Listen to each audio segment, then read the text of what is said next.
Jeffrey Epstein के island पर मिलने वाली जो सबसे अजीबोगरीब चीज थी वो कुछ और नहीं बल्कि यही बिल्डिंग थी। और जिस किसी ने भी इस बिल्डिंग को पहली बार देखा तो उसकी जबान से सबसे पहले यही अल्फाज निकले कि अरे ये तो एक टेम्पल है, भला यहाँ पर ये टेम्पल क्या कर रहा है। क्योंकि पूरी दुनिया जानती है कि जेफरी एप्स्टीन कोई और नहीं बल्कि वही इंसान है कि जो मौजूदा दौर में दुनिया के अंदर सबसे गंदे, सबसे घिनौने और सबसे शर्मनाक कामों के लिए जाना जाता है। और ये सारे गंदे और शर्मनाक काम वो खुद और उसके जो अमीर और ताकतवर दोस्त थे वो कहीं और नहीं बल्कि इसी टापू पर किया करते थे। तो जो टापू इन ताकतवर लोगों के गुनाहों का अड्डा हुआ करता था, वहाँ पर भला इस टेम्पल का क्या काम था। लोग आइलैंड पर मिलने वाली इस अजीबो गरीब बिल्डिंग से जुड़ी हुई इसी पहेली को ही हल करने की कोशिश कर रहे थे कि तभी अचानक से इस केस से जुड़ी हुई एक और भी ऐसी चीज नजर आई कि जिसने सबको हैरान कर दिया। वो चीज कुछ और नहीं बल्कि इस केस से रिलेटेड रिलीज होने वाले नए डॉक्यूमेंट्स में मौजूद एक ईमेल था जो जेफरी एप्स्टीन की तरफ से जेपी मॉर्गन को किया जा रहा था। और उसमें जेपी मॉर्गन से $11,438 एक अकाउंट में सेंड करने की रिक्वेस्ट की जा रही थी। और जानते हैं कि उस ईमेल के फोटो में बैंक अकाउंट के नेम की जगह पर क्या चीज लिखी हुई नजर आ रही है। उसमें लिखा हुआ नजर आ रहा है बाल। जी हाँ, इतिहास में पाया जाने वाला कुछ लोगों का एक बहुत ही मशहूर गॉड कि जिसको आमतौर पर एक शैतानी खुदा भी कहा जाता है। इस बाल का किसी दौर में हमारी इस दुनिया के अंदर कितना गहरा असर हुआ करता था, इस बात का अंदाजा बस आप इसी बात से लगा सकते हैं कि इतिहास की बड़ी बड़ी किताबें तो छोड़िए बल्कि इस बाल का जिक्र आपको बाइबल और हाँ इस्लाम के कुरान के अंदर भी मिल जाएगा। यही वजह है कि जैसे ही ये तस्वीर वायरल होना शुरू हुई वैसे ही लोगों ने अब सोशल मीडिया के ऊपर इस बात पर डिस्कशन भी शुरू कर दिया कि भाई जेफरी एप्स्टीन ने अपने एक बैंक अकाउंट का नाम बाल क्यों रखा था। सिर्फ इतना ही नहीं बल्कि अब तो लोगों ने आइलैंड के ऊपर मिलने वाली वो जो टेम्पल नुमा अजीबोगरीब बिल्डिंग थी उसको और जेफरी एप्स्टीन के इस ईमेल को लिंक करके अलग अलग थ्योरीज भी पोस्ट करनी शुरू कर दी। थ्योरीज के मुताबिक एप्स्टीन के इस आइलैंड पर छोटी बच्चियों के साथ वो गंदे, घिनौने और खतरनाक काम तो हुआ ही करते थे, मगर साथ ही साथ यहाँ पर छोटी बच्चियों की बलि भी चढ़ाई जाती थी और तो और उनका गोश्त भी खाया जाता था। और ये सब कुछ समुद्र के बीचों बीच इस सुनसान टापू पर शैतानी ताकतों को खुश करने के लिए किया जाता था। अब ये सारी थ्योरीज कहां से आई, क्यों आई और इनमें कितनी सच्चाई है और आखिर इस बाल का बच्चों को बलि चढ़ाने से क्या रिश्ता है, इन सारे ही सवालों के जवाब जानने के लिए हमारे लिए जरूरी है कि हम पहले बाल ही के बारे में जान लें कि आखिर ये क्या है और इसका पूरा इतिहास क्या है। तो दोस्तों ये बात है 1928 की कि जब आर्कियोलॉजिस्ट सीरिया के एक खास इलाके में खुदाई कर रहे थे। खुदाई करते करते अचानक से उनको पता चला कि जिस जगह पर खुदाई हो रही है ये कोई मामूली जगह नहीं है बल्कि आज से हजारों साल पहले यहाँ पर एक शहर हुआ करता था कि जिसको उग्रित कहा जाता था। इस जगह पर कैनान के लोग रहा करते थे। जी हाँ, वही कौम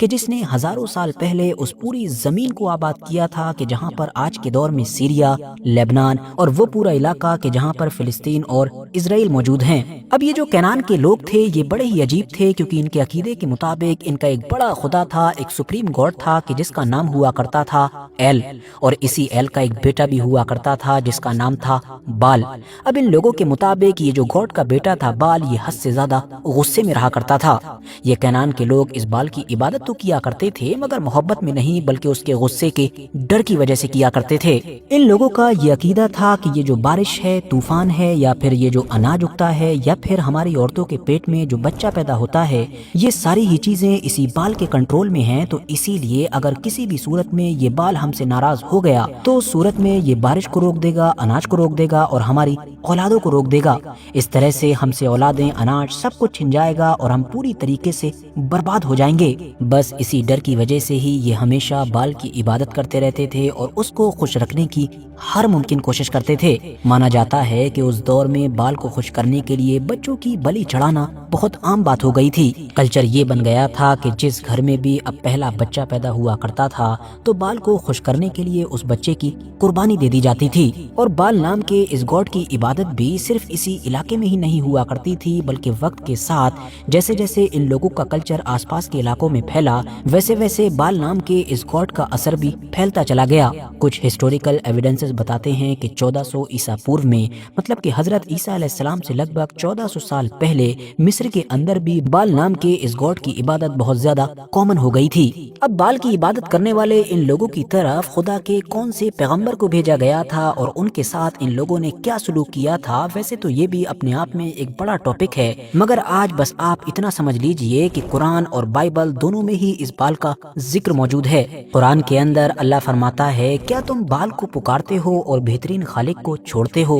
वहीं हिब्रू बाइबल के अंदर भी बाल का जिक्र लगभग 100 बार के करीब है, जिसमें ये बताया गया है कि इसी बाल की वजह से ही जो कौम बनी इसराइल थी वो गुमराह हुई थी। उन लोगों ने इसी बाल की ही इबादत शुरू कर दी थी। अब वैसे तो दोस्तों ये 3-4 हजार साल पुराना बाल नाम का जो कुछ लोगों का गॉड था, ये वक्त के साथ यहूदियत, ईसाईयत और इस्लाम जैसे मज़ाहिब की वजह से खत्म ही हो गया था। वक्त के साथ दुनिया से इसका मानो नाम भी मिट गया था, लेकिन अचानक से पिछले कुछ दशकों से लगातार ये नोटिस किया जा रहा है कि ये बाल वापस आ रहा है और इसके नाम को इस दुनिया में वापस लाने में सबसे बड़ा किरदार अदा किया जा रहा है हॉलीवुड एंड पॉप कल्चर की तरफ से। हॉरर मतलब के भूत वाली मूवीज हों, सुपर नेचुरल टीवी शोज हों, वीडियो गेम्स हों या इसके अलावा और भी बहुत सारी फिक्शनल चीजें हों, इन सभी में अलग अलग तरीके से बाल का नाम या बाल की तस्वीर या बाल का किसी भी तरीके का कैरेक्टर नजर आने लगा है। कई बार दुनिया के कई बड़े बड़े लाइव शोज के स्टेजेस पर, अब वो चाहे म्यूजिक के शोज हों या फिर डांस के हों या बाकी चीजों के हों, ऐसे स्टैचूज नजर आ चुके हैं कि जिनको लेकर ये दावा किया गया कि ये बाल से जुड़े हुए हैं। अब वो बाल कि जिसको यहूदियों, ईसाइयों और मुसलमानों तीनों ही मज़ाहिब के यहाँ पर एक शैतानी ताकत के तौर पर देखा जाता है, उसका अचानक से हजारों साल बाद हमारी दुनिया में वापस आ जाना और फिर दुनिया के मशहूर और असरदार लोगों का इस तरह से उसको लगातार प्रमोट करना कई सवालों को जन्म देने लगा। मीडिया और सोशल मीडिया पर इस मामले को लेकर अलग अलग तरह की सच्ची और झूठी बहुत सारी थ्योरीज भी आने लगी। ऐसी थ्योरीज के जो अभी भी आ रही हैं और हर गुजरते वक्त के साथ बढ़ती ही जा रही हैं। तो दोस्तों ये चीजें जानकर अब आप लोगों को बाल के बारे में तो लगभग सब कुछ पता चल ही चुका होगा। अब अगर डायरेक्ट एप्स्टीन के उस ईमेल की तरफ आएं कि जो पिछले कुछ दिनों से लगातार वायरल हो रहा है, कि जिसके अंदर उसके बैंक अकाउंट के नेम की जगह पर बाल लिखा हुआ है और जहां से ही ये सारी थ्योरी शुरू हुई हैं, तो इसको लेकर शुरुआत में बहुत सारे लोगों ने ये भी दावा किया कि ये फेक है और शायद AI जनरेटेड है, मगर बाद में जब जांच पड़ताल की गई तो पता चला कि ये कोई AI नहीं है, बल्कि ये ओरिजिनल है और ऑफिशियल वेबसाइट पर भी मौजूद है, जिसका लिंक हम डिस्क्रिप्शन में भी डाल देंगे ताकि आप लोग चाहें तो खुद भी चेक कर सकते हैं। तो इसीलिए जब हमने अपनी छानबीन को और आगे बढ़ाया तो पता ये चला कि हाँ, ये फोटो तो AI जनरेटेड नहीं है बल्कि ओरिजिनल ही है, मगर ये जो इसमें एप्स्टीन के बैंक अकाउंट का नेम बाल दिखाया गया है ये सही नहीं है। शायद किसी से स्कैनिंग में प्रॉब्लम हुई है या फिर टाइपिंग मिस्टेक हुई है। अब साथियों, भले ही बहुत सारे मीडिया आउटलेट्स फैक्ट चेक करने के बाद ये दावा कर रहे हों कि ये चीज सही नहीं है बल्कि ये स्कैनिंग एरर है या फिर टाइपिंग मिस्टेक है, मगर फिर भी ये सवाल तो बाकी ही रहता है कि आखिर उस आइलैंड के ऊपर टेम्पल सी दिखने वाली ये बिल्डिंग क्या कर रही थी, इसके अंदर क्या क्या चीजें मौजूद थी, इसका किस तरीके से इस्तेमाल किया जाता था या फिर यहाँ पर क्या कुछ होता था। ये वो सवाल है कि जिसका जवाब सिर्फ हम ही नहीं शायद पूरी दुनिया ढूंढ रही है। बाकी दोस्तों, आखिर में इस पूरे मामले पर आप लोगों की क्या कीमती राय है कमेंट्स बॉक्स में बता सकते हैं।